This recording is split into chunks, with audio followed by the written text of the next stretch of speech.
जल्दी जल्दी घर के सारे काम निपटा बेटे को स्कूल छोड़ते हुए ऑफिस जाने का सोच घर से निकल ही रही थी कि फिर पिताजी की आवाज आ गई, बहू जरा मेरा चश्मा तो साफ कर दो।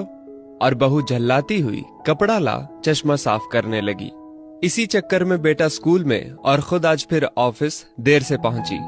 गाहे बगाहे पिताजी की यूं घर से निकलते हुए पीछे से आवाज देने की आदत बहू को अच्छी नहीं लगती थी, पर जानती थी कि पलंग से ना उठ पाने के बावजूद पिताजी पूरे दिन में उसे यही एक दो काम ही तो कहते थे।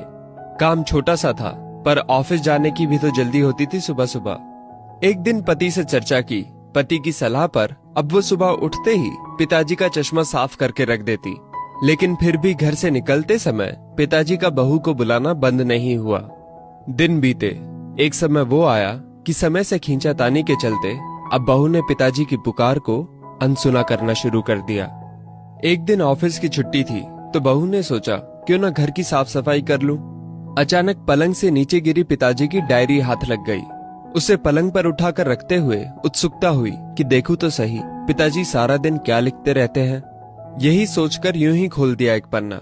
उस पन्ने पर लिखा था, मेरी प्यारी बहू, आज की इस भागदौड़ भरी जिंदगी में घर से निकलते समय बच्चे अक्सर बड़ों का आशीर्वाद लेना भूल जाते हैं। बस इसीलिए जब तुम चश्मा साफ कर मुझे देने के लिए झुकती हो तो मैं मन ही मन अपना हाथ तुम्हारे सिर पर रख देता। वैसे मेरा आशीष सदा तुम्हारे साथ है बेटा। आंखें नम हो गईं। बस अगले दिन से ही बहू ससुर का रिश्ता मानो पिता पुत्री में बदल गया। अब 5 मिनट पहले तैयार होकर बेटे को स्कूल छोड़ने के लिए पिताजी की आवाज से पहले ही बहू चश्मे को साफ कर देती। पीने के पानी का जग उनके पलंग के सिरहाने रखती। जाते समय लाड़ प्यार से 2-4 वाक्यों में सारे दिन की हिदायतें देती।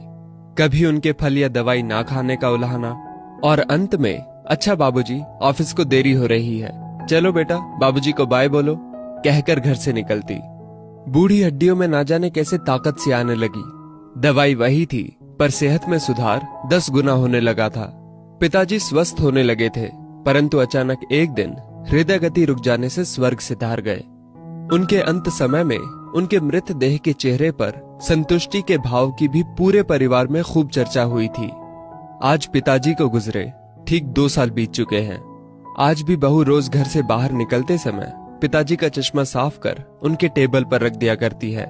उनके अनदेखे हाथ से मिले आशीष की लालसा में आज भी सुबह घर से निकलते हुए ना जाने क्यों ऐसा लगता है कि अभी आवाज आएगी, बहू जरा मेरा चश्मा तो साफ कर दे।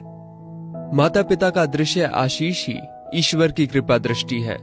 जीवित माता पिता की सेवा मरणोपरांत किए गए पितृकर्म से कहीं अधिक उत्तम है। जीवन में हम बहुत कुछ महसूस नहीं कर पाते, और जब तक महसूस करते हैं तब तक वो हमसे बहुत दूर जा चुका होता है।